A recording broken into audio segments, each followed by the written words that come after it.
Hi, everybody. This is Hondo Carpenter, your Las Vegas Raiders beat writer on SI and the host of the Las Vegas Raiders Insider podcast. Joined now by my good friend Matt Hladek, the author, editor, publisher of thespun.com, and longtime friend who joins us each and every week. Every single Sunday, this guy joins me because we want to dig in and go around the NFL. A lot of Raiders news. Matt, let's just start with the Raiders announcing Pete Carroll's first coaching staff. Your thoughts on the staff that Pete Carroll put together? I think it's the best one he's had that the Raiders have had in the 6 years I've covered this team. I'd love your thoughts. Yeah, I thought that, looking, just a couple of notable hires, obviously the two coordinators. I thought bringing in Chip Kelly after winning the national championship at Ohio State was a very good move.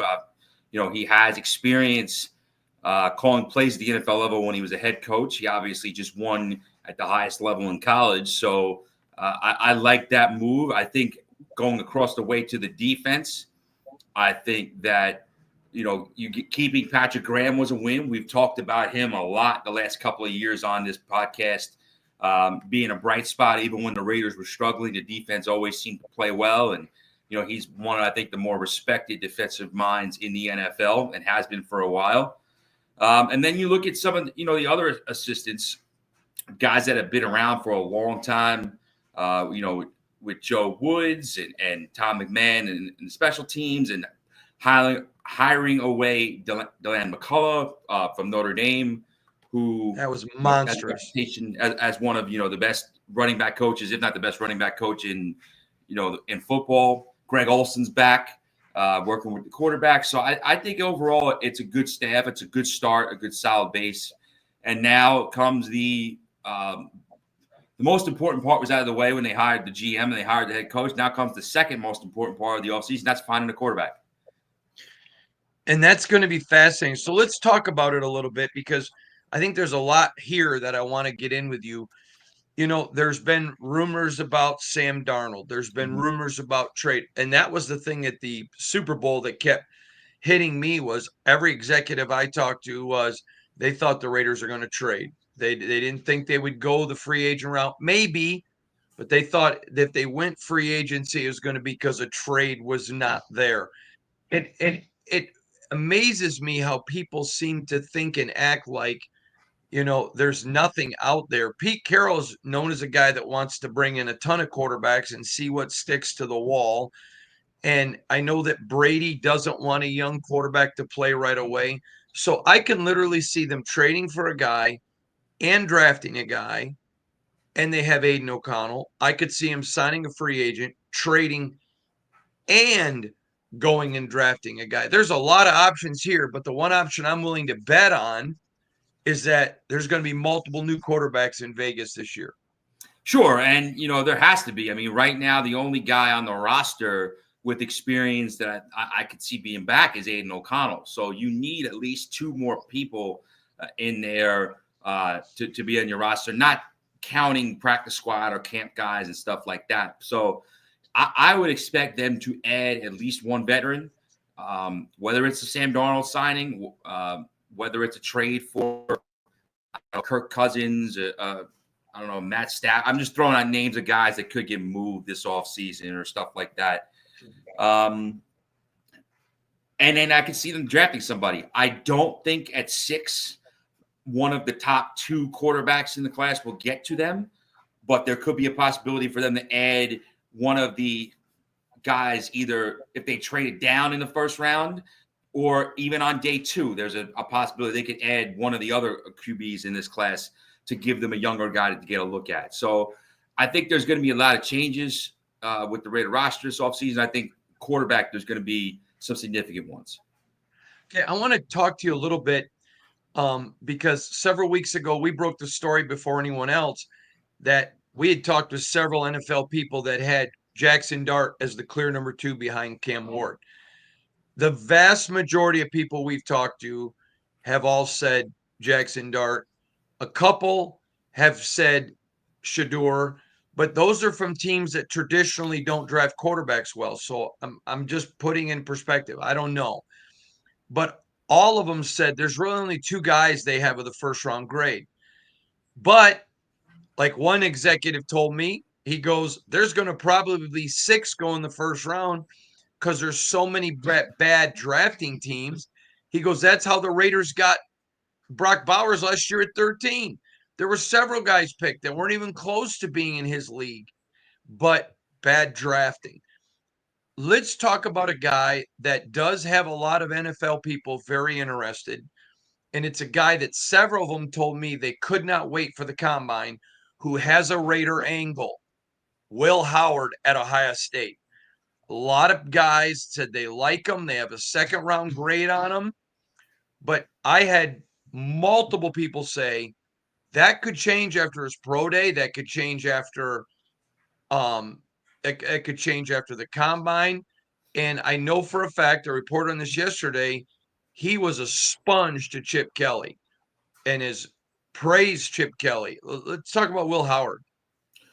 Well, sure. You always see throughout this draft prospect, there's a guy or two that rises that you kind of is on the outskirts, whether it's somebody who's a day 2 guy that works his way into the first round, or somebody who's kind of towards the back of the draft that sneaks up into day 2. There's always guys that rise throughout the process at quarterback because of how important the position is and because how desperate so many teams are to get one.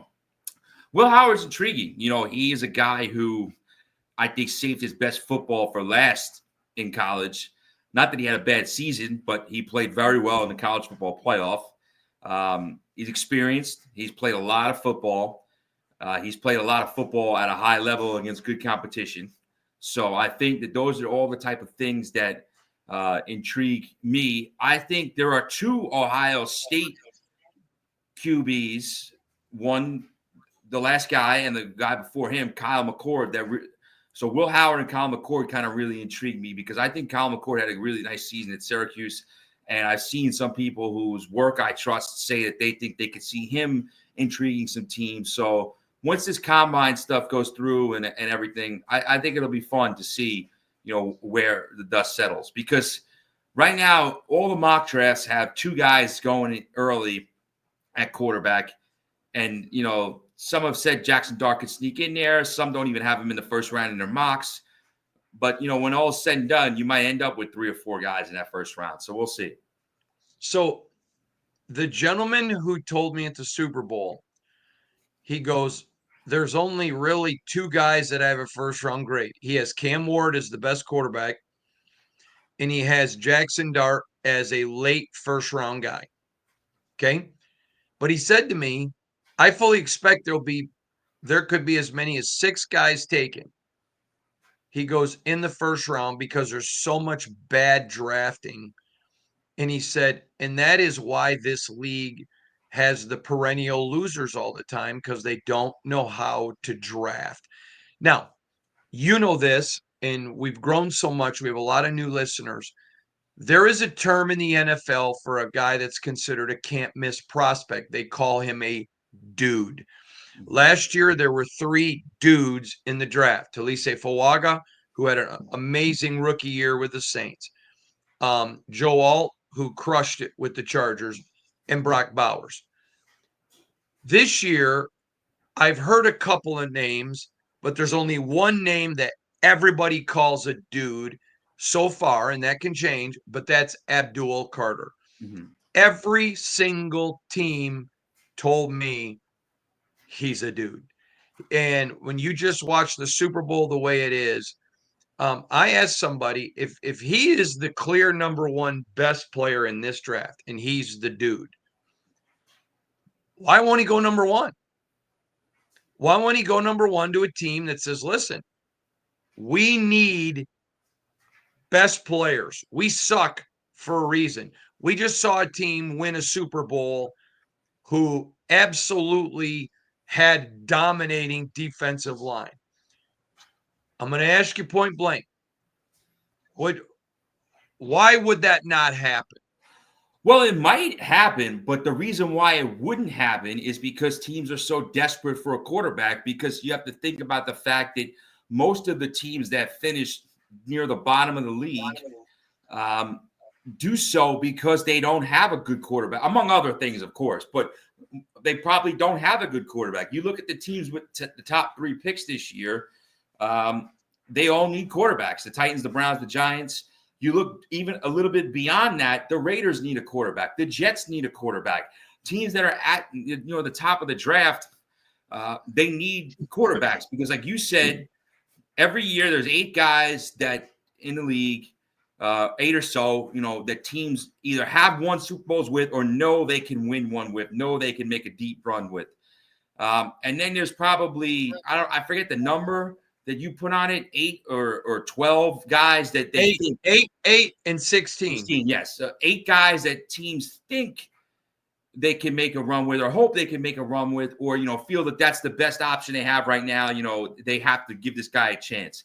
And then the other 16 teams are scrambling for one of those first 16, really one of those first 8. So because of that, you see teams draft, QBs early. And it's the most important position in football, obviously. So, you think that it'll be interesting because the president of football ops of the Titans, I think Chad Brinker, said, we won't turn down a generational prospect. Now, I think generational gets thrown around too much these days. Every year you hear that there's 3 or 4 generational prospects. That doesn't make sense. There's too many generational guys. There's only a handful in the league. But I think what he overall meant was I'm not turning down, a guy who's a major impact stud just to get a quarterback. Now we'll see if that changes. But, to me, that would leave Abdul Carter or even Travis Hunter in play for the number 1 overall pick. So, we'll see. A lot has to get shaken out between now and April. You got about 2.5 months. Yeah, I agree with you. All right, so you're a Giant fan. I'm going to ask you this, and we're going to get back to Raiders. If they're sitting there and Cam Ward is gone, which he will be, are you mad if they come away with Abdul Carter? Not at all. I would. Now, I think some of what the Giants will do depends on what veteran quarterback they bring in because they need to bring in a vet. Is it a guy that they're bringing in to be, a placeholder? Is it a guy they're trading for that they think is going to be their starter? So I think in the next month or so, when we find out whoever that veteran is, you'll find out you'll get a hint at what angle they're going to take in the draft, I think. I would. Oh, go ahead. To me, the way I look at it, and again, I haven't studied these QBs the way that these scouts and executives and even the people that cover the draft full time have. I would take a chance on Cam Ward with the high pick because I think even though he's raw, I think the tools are there that you see with some of the better quarterbacks in the NFL where you can say this kid can become a plus starter. I wouldn't draft Shedeur Sanders that high. Jackson Dart later in the first, I might take a chance on, or day 2 if he made it that far. I don't think he will.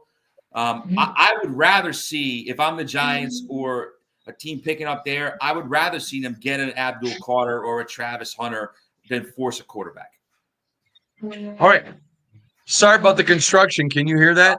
A little bit, but that's okay. I mean, it's we're living in the city area, so it's not a big deal.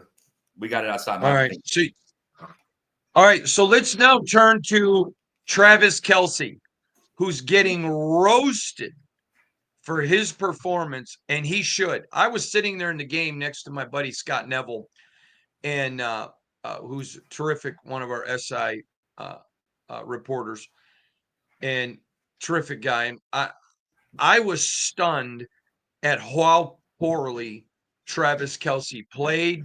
There were multiple plays where I'm questioning effort. Let's talk about Travis. You guys covered it extensively. I mean, Chiefs fans were furious. Yeah, I think that, obviously the entire team played poorly. Patrick Mahomes had the worst game I've seen him have as a pro.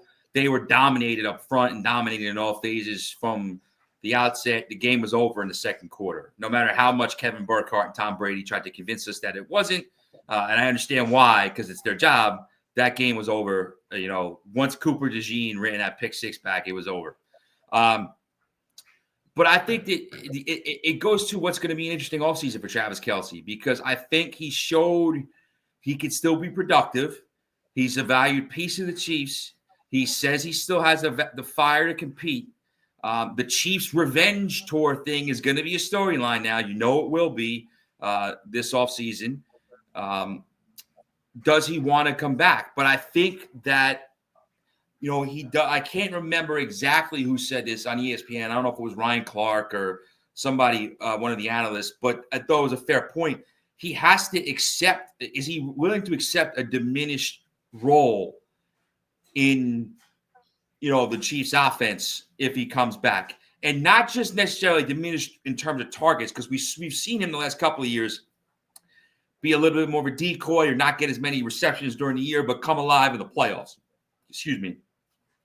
He might have to play a diminished role in terms of how many snaps he gets or what kind of role he is playing when he's on the field in terms of, is he the top, option or two on a play? Is he willing to do that? If he is, then maybe he comes back. But obviously that's some stuff the Chiefs have to work out, because I think what you saw is as long as the Chiefs have Andy Reid and they have Patrick Mahomes, they're going to be in the thick of things in the NFL.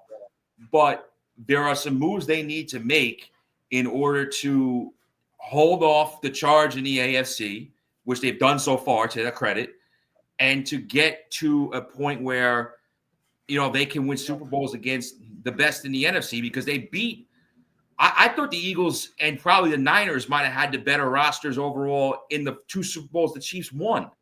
But the Chiefs had enough where, with the guys they have that are Hall of Fame, future Hall of Famers, they were able to win those games. They had nothing on Sunday. They were completely outclassed. It looked like the Eagles were playing, just one of the bottom rung teams. It was crazy. All right, let's talk about the Eagles, because I think Howie Roseman does not get enough credit. But he does now. I think they also huh? He does now, I think. But I agree with you. Yeah. But let's talk about them for a minute, because I think they showed a roadmap of why the Raiders are not as far off as people think. The Raiders, have a young line, still need to add to that offensive line, but young and promising. The defensive line, when you got Malcolm Kuntz coming back, obviously going to have to make a decision about re-signing him. K'Lavon Chaisson, but you've got Christian Wilkins, who will be back. You've got Max Crosby. You got an Adam Butler. You got to make a decision about re-signing him. But I think they gave a lot of hope to teams about there are other ways to do it. The best quarterback on the field got killed on Sunday, and I think that sends a message. Well, I think that I do have to caution one thing, and I'm not saying this just for the Raiders, I'm saying this for any team. That Eagles roster was completely loaded. I mean, I think that it honestly is one of the best rosters that I can remember in the NFL since that Patriots team that went 18-0 and lost to the Giants in the Super Bowl. I mean, there's been some really good teams that have won the Super Bowl or have gone far since then. But I don't remember as complete a roster as this Eagles team has. There was not one area that there was a genuine weakness. And can I point something out to you? Yeah. So Marcus Epps, they did not want to lose him, but they could not afford to keep him. They let him go. He goes to the Raiders, where he's performed awesome. Great player. He's an elite safety.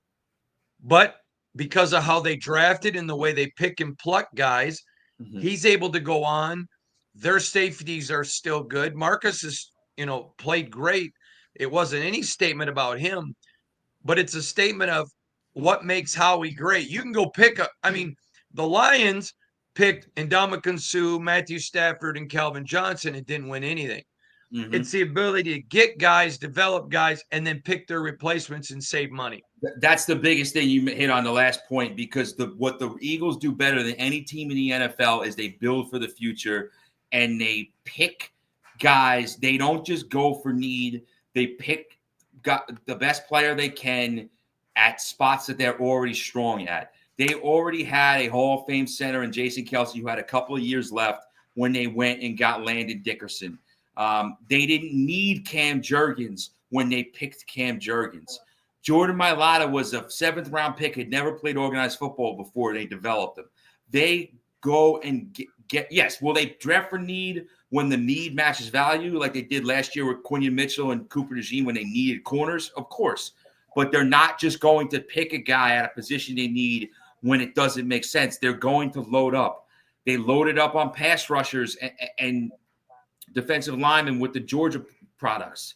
You know, there's somebody, and I think you talk about bad teams or teams that don't know what they're doing and draft poorly, or Howie Roseman has benefited so much from poorly run teams, whether it's the Titans basically handing him A.J. Brown, thinking they could replace A.J. Brown with Traylon Burks in the draft, whether it's the Giants not being able to utilize Saquon Barkley and not wanting to pay him, and then he goes to Philly and he's, has maybe the best running back season ever, whether it's the Commanders, obviously, they have a good foundation now with Jane Daniels. I'm not trying to rip on them because I think they're in a really good spot. But the Commanders traded Jahan Dotson, who had didn't have a big regular season, but had some big playoff moments. The Commanders also traded down with the Eagles to trade up and get Cooper DeJean. So the way that they're able to kind of manipulate other teams or find the soft spots in the market because of other teams' failures is great.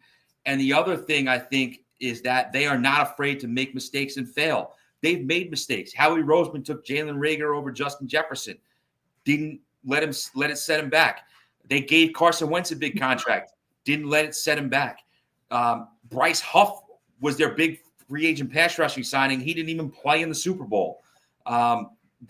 They signed Devin White to be their starting linebacker. He got cut, they went with Zach Baun, who had a great year. So they make mistakes, but because their foundation is so strong and they make so many good decisions, they're able to overcome them. All right, last question for me today for you, but I think it's important. Aaron Rodgers. We saw our Noah Strackbein, who's our Pittsburgh Steelers beat writer on SI, come out with a report that the source with the team told him they're not going to bring in a guy that's not all in, that isn't there. How's that going to work with a Mike Tomlin team? I thought that was a great report that he had. I want to credit Noah.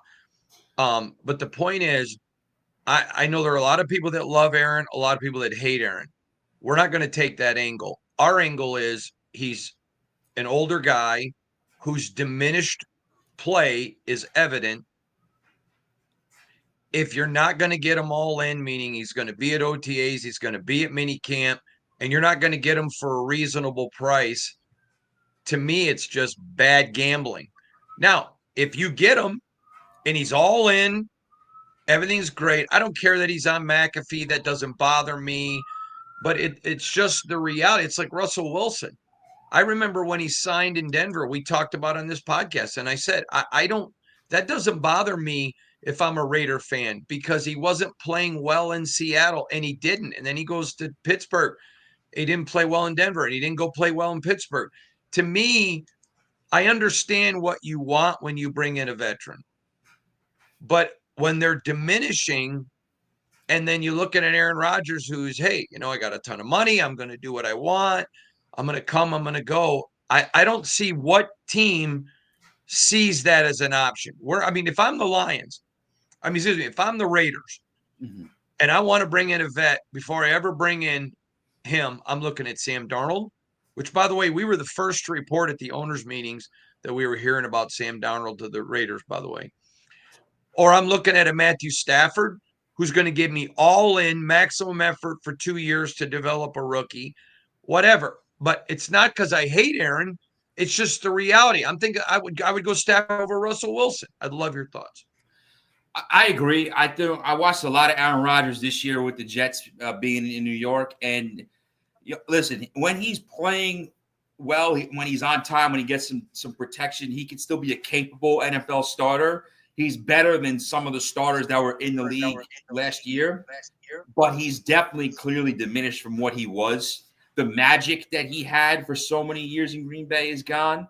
Now, is it possible he's a little bit more spry coming off his second year off Achilles surgery? Maybe, but he's also 41. So, and then when you throw in all the extra stuff, it's a gamble. It's a huge gamble. The Jets got him because they were desperate and they thought we have a pretty decent roster, which they did. We need a quarterback finally. We're going to go get this future Hall of Famer. We're going to take a shot.